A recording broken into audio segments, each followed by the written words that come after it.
Salut à tous, on repart sur les cours pour les étudiants infirmiers avec le cycle de la vie, aspect anatomique et physiologique de l'appareil respiratoire. 1. La respiration. Tous les organes, muscles, cerveau, cœur, foie, rein, pour fonctionner normalement, ont besoin d'énergie, sans quoi ils tombent en panne. Pour fabriquer cette énergie, ils ont besoin de glucose, essence de l'organisme, et d'oxygène pour transformer ce glucose en énergie. Cette production d'énergie s'accompagne d'une perte de déchets qui est le dioxyde de carbone. Pour cela, il faut faire circuler le glucose et l'oxygène.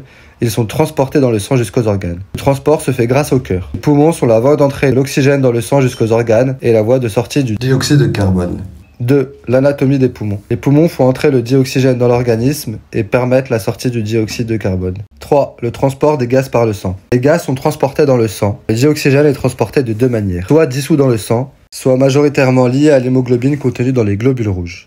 L'anémie est le manque d'hémoglobine dans le sang qui ne permet pas le transport du dioxygène capté par les poumons.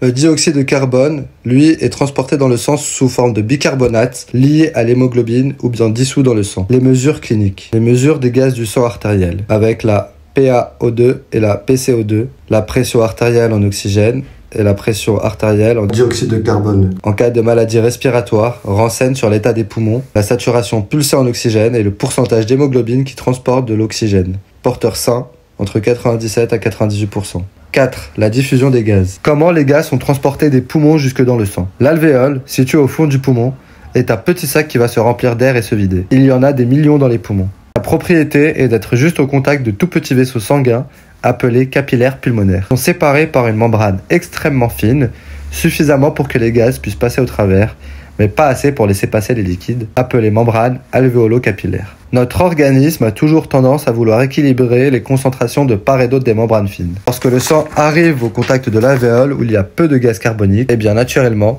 il va avoir tendance à aller de l'endroit où il y en a beaucoup à l'endroit où il y en a le moins, donc du sang vers l'alvéole. Et l'opposé se produit pour l'oxygène de l'alvéole au sang. Maladies impliquant la diffusion des gaz, pour la plupart des maladies qui touchent les poumons eux-mêmes, comme les pneumonies ou la fibrose. 5. Les voies aériennes. Quel chemin les gaz suivent de la bouche à l'alvéole? L'air passe par le nez, puis par le rhinopharynx, le pharynx et le larynx, qui sont les voies aériennes supérieures. Après le larynx, il y a une séparation avec l'œsophage pour les liquides solides et la trachée pour l'air. Donc l'air passe par la trachée pour ensuite finir dans les bronches qui se divisent en bronchioles, puis en alvéoles, qui sont les voies aériennes inférieures. Les bronches se divisent en bronchioles après 7 divisions et en alvéoles après 20 divisions. Maladies des voies aériennes sont asthme, la bronchite chronique et le cancer des bronches. 6.